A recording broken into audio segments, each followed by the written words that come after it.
وَإِلَىٰ مَدْيَنَ أَخَاهُمْ شُعَيْبًا، اور مدین کی طرف ہم نے بھیجا ان کے بھائی شعیب کو. قَالَ يَا قَوْمِ اعْبُدُوا اللَّهَ مَا لَكُم مِّنْ إِلَٰهٍ غَيْرُهُ، انہوں نے بھی یہی کہا کہ اے میری قوم کے لوگو اللہ کی بندگی کرو، تمہارا کوئی الہ نہیں ہے اس کے سوا. وَلَا تَنقُصُوا الْمِكْيَالَ وَالْمِيزَانَ، اور نہ کم رکھو پیمانوں کو اور نہ ہی میزان تول کو. إِنِّي أَرَاكُمْ بِخَيْرٍ، میں تمہیں دیکھ رہا ہوں کہ آسودہ حال ہو، اللہ نے تمہیں آسودہ حال کیا ہے. انی اخاف علیکم عذاب یوم محیط، لیکن اگر تم اپنی ان غلط بدعمالیوں سے باز نہ آئے تو مجھے اندیشہ ہے کہ تم پر ایک ایسے دن کا عذاب آ جائے گا جو تمہیں گھیر لے گا. وَيَا قَوْمِ أَوْفُوا الْمِكْيَالَ وَالْمِيزَانَ بِالْقِسْطِ، اور میری قوم کے لوگوں پیمانہ اور تول جو ہے عدل اور انصاف کے ساتھ پورا پورا دیا کرو. وَلَا تَبْخَسُوا النَّاسَ أَشْيَاءَهُمْ، اور مت دیا کرو، مت کم کیا کرو، گھٹایا کرو لوگوں کے لیے ان کے سامان. وَلَا تَعْثَوْا فِي الْأَرْضِ مُفْسِدِينَ، اور نہ ہی زمین میں فساد مچاتے پھرو. بقیت اللہ خیر لکم، جو بھی اللہ کی طرف سے بچت ہو جائے، صحیح صحیح تولو، صحیح صحیح ناپو، پھر جو بچ جائے تو گویا کہ وہ اللہ تعالیٰ کی طرف سے تمہیں ایک نفع ہے جو اللہ نے دیا ہے. تو جو بھی صحیح تجارت کرتے ہوئے بچت ہو جائے، نفع ہو جائے، وہ بقیت اللہ ہے. بقیت اللہ خیر لکم ان کنتم مؤمنین، اگر تم مومن ہو، اگر مانتے ہو میری بات کو، ماننے والے ہو تو وہ تمہارے لیے بہتر ہے. وما انا علیکم بحفیظ، لیکن میں تمہارے اوپر کوئی نگران اور نگہبان نہیں ہوں، میں ٹھیکیدار نہیں ہوں، میرا کوئی زور تم پر نہیں چل رہا، میں تمہیں سمجھا رہا ہوں اور نیکی کی تلقین کر رہا ہوں. قالوا یا شعیب وصلاتک تأمرک ان نترک ما یعبد آباؤنا، انہوں نے کہا اے شعیب کیا تمہاری نماز تمہیں اس بات کا حکم دیتی ہے کہ ہم چھوڑ دیں ان کو کہ جن کو پوجتے تھے ہمارے آباء و اجداد. اگرچہ حضرت شعیب کی گفتگو میں تذکرہ نہیں ہے، لیکن یہ کہ وہ کامن مرض جو ہے، مشترک مرض، بیماری، وہ تو موجود تھا، یعنی وہ شرک. او ان نفعل فی اموالنا ما نشاء، یا یہ تمہاری نماز جو ہے تمہیں روکتی ہے، حکم دیتی ہے اس بات کا کہ ہم اپنے مال میں جو چاہیں نہ کر سکیں. ہمارا مال ہے، یہ جو آج بھی دنیا میں تصور ہے سیکریٹ رائٹ آف اونرشپ، میرا مال ہے میں جو چاہوں کروں، اسی سے پھر وہ ساری خرابیاں پیدا ہوتی ہیں. مال آپ کا ہے، اللہ کی امانت ہے، آپ کے پاس ہے، مالک اللہ ہے، لیکن اس میں اللہ کے حکم کے مطابق تصرف کرنا ہے. یہاں کوئی سیکریٹ رائٹ آف اونرشپ نہیں ہے. یو آر ٹرسٹیز، یہ امانت چند روزہ نزد ماست، در حقیقت مالک ہر شے خداست. یہ تو چند دن کی ایک امانت ہے جو ہمارے پاس جو ہے، ورنہ حقیقت میں تو مالک حقیقی ہر شے کا اللہ ہے. تو جب انسان مالک اپنے آپ کو سمجھتا ہے فی اموالنا، تو پھر ما نشاء، جو ہم چاہیں گے کریں گے. اور نفعل فی اموالنا ما نشاء، تو تم ہمیں روکنا چاہتے ہو اس چیز سے. تمہاری نماز اور دینداری جو ہے اس نے تمہیں یہی سکھایا ہے کہ ایک تو ہمارے معبودوں سے ہمیں برگشتہ کرو، اور دوسرے یہ کہ ہمیں یہ کہو یہ کرو یہ نہ کرو. ہمارے مال ہیں، ہم جیسے چاہیں گے اس کے اندر معاملہ کریں گے. انک لانت الحلیم الرشید، ہاں ایک ہی تم ہی تو رہ گئے ہو کہ جو بہت نیک ہو، باوقار ہو، باقی تم ہم پر تنقیدیں کر رہے ہو، ہمیں کہہ رہے ہو کہ ہم غلط کام کر رہے ہیں. قال یا قوم ارأیتم ان کنت علی بینۃ من ربی، انہوں نے وہی بات فرمائی میری قوم کے لوگوں، سوچو اگر میں پہلے سے بھی اپنے رب کی طرف سے بینہ پر تھا، میری فطرت صحیح تھی، میرا کردار صحیح تھا، میں تمہارے ہاں ایک نیک انسان کی حیثیت سے معروف تھا، جیسے حضور الصادق الامین کی حیثیت سے متعارف تھے.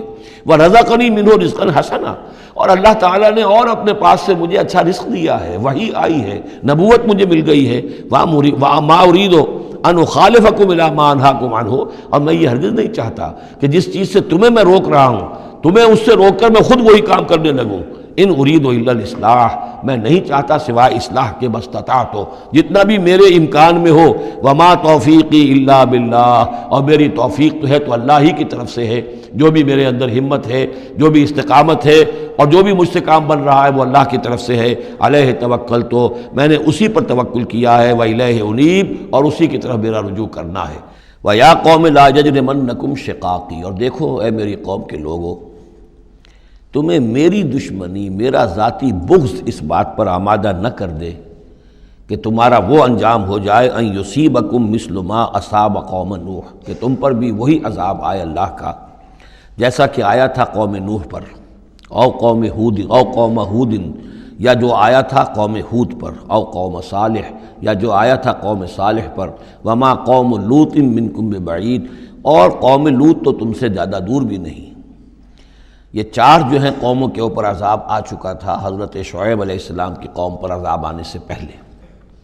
حضرت نوح، حضرت ہود، حضرت صالح، اور جہاں جن شہروں تک حضرت لوط علیہ السلام بھیجے گئے، یعنی سدوم اور عامورہ کی بستیاں.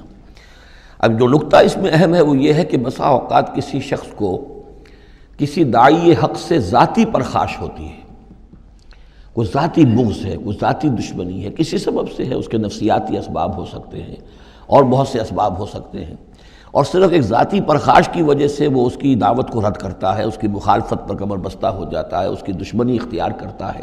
نتیجہ کیا ہے؟ اس کا کچھ نہیں بگاڑتا، اپنے آپ کو برباد کر لیتا ہے، اپنی تباہی کو دعوت دیتا ہے۔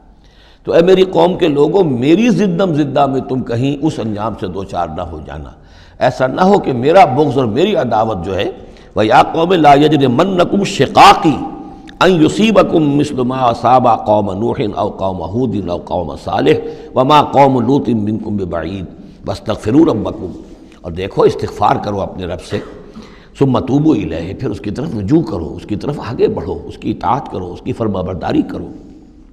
ان ربی رحیم ودود، یقیناً میرا رب رحیم بھی ہے، ودود بھی ہے، محبت فرمانے والا ہے۔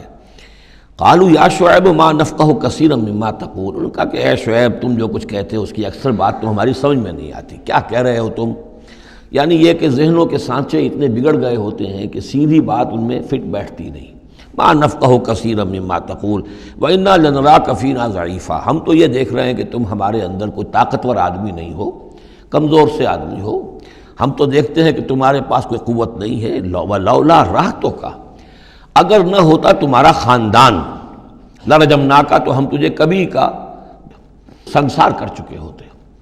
اب یہ بات بہت اہم ہے اس وقت، اصل میں یہ جو صورت مکی نازل ہو رہی ہیں، جو حضور کی دعوت اور تحریک جس دور سے گزر رہی تھی اور جو کچھ ہو رہا تھا، وہ اس کا ایک عکس سابقہ انبیاء اور رسل کے حالات میں بھی جو ہے تو وہ اسی دور کی مناسبت سے وہی باتیں نمایاں کی جاتی ہیں۔ یعنی جو تکرار ہوئی ہے ان رسولوں کے حالات کی، وہ تکرار محض نہیں ہے، بلکہ ہر جگہ پر جس دور میں وہ صورت نازل ہو رہی ہے جن میں ان کا تذکرہ ہو رہا ہے، اس دور میں جو خاص مسائل ہیں کہ جو درپیش ہیں محمد الرسول اللہ صلی اللہ علیہ وسلم اور آپ کے صحابہ کو، تو ان کے مناسبت سے جو ہدایت ہے، دل جوئی ہے، مسلمانوں کے لیے رہنمائی ہے، وہ حصہ ان رسولوں کی تعلیمات اور تاریخ کا بیان کیا جاتا ہے۔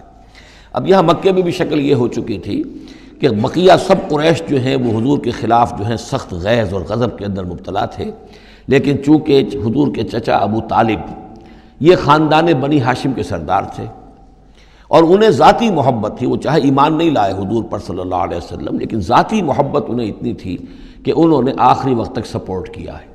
اور قبائلی زندگی میں یہ ہوتا ہے کہ اگر کہیں کسی ایک خاندان کے کسی فرد کے اوپر کوئی ہاتھ اٹھایا جائے تو پھر وہ خاندان انتقام لیتا ہے۔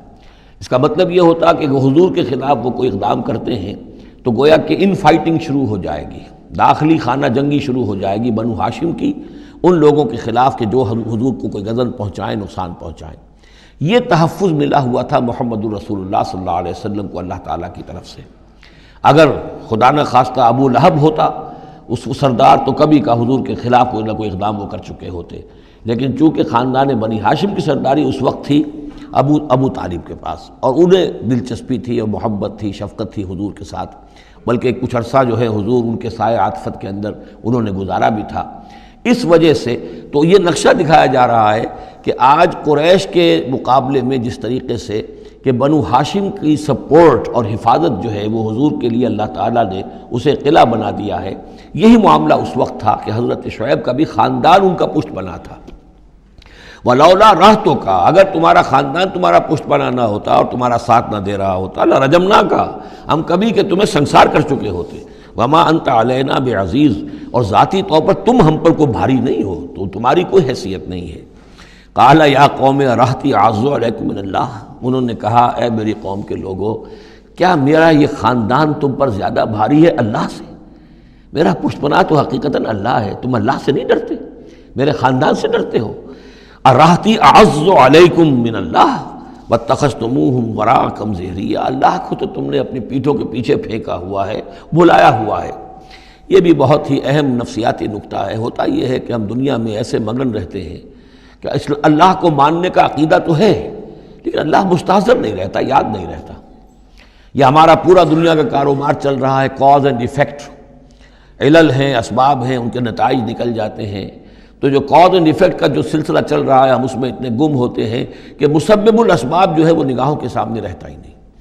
یا یہ کہ ہم اپنے کاموں میں اتنے مشغول ہیں، اپنے کام و دہن کی لذت جو ہے وہی ہمیں جو ہے کوئی مرصد نہیں لینے دیتی، یا یہ کہ بنیادی ضروریات جو ہیں وہی ہمیں جو ہے اب کوئی فارغ نہیں ہونے دیتی، لہذا ہم گم ہو جاتے ہیں۔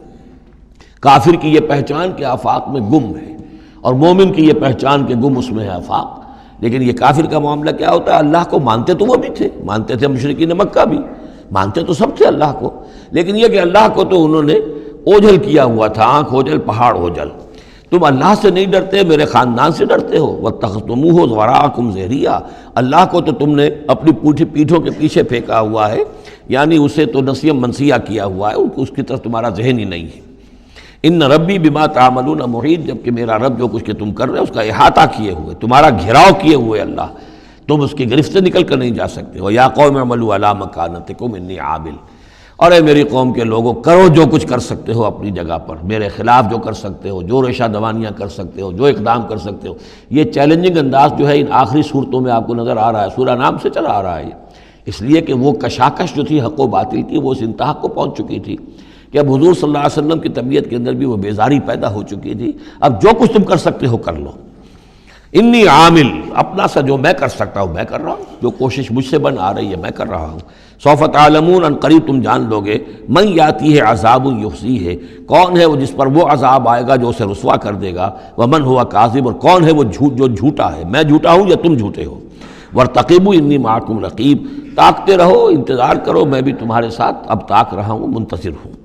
ولما جاء امرنا، جب ہمارا حکم آ گیا، نجینا شعیبا، ہم نے نجات دے دی شعیب کو، والذین آمنوا معہ، اور ان کو کہ جو اس کے ساتھ ایمان لائے تھے، برحمت منا، اپنی جانب سے رحمت کے ذریعے، واخذت الذین ظلموا الصیحۃ، اور جو یہ ظالم تھے، گناہ گار تھے، مشرک تھے اور کافر تھے، انہیں آ پکڑا ایک بہت بڑی کڑک نے، فاصبحوا فی دیارہم جاثمین، تو وہ اپنے اپنے گھروں میں اور اپنے ولاز میں اور اپنی کوٹھیوں میں، اپنی حویلیوں میں اوندھے پڑے رہ گئے۔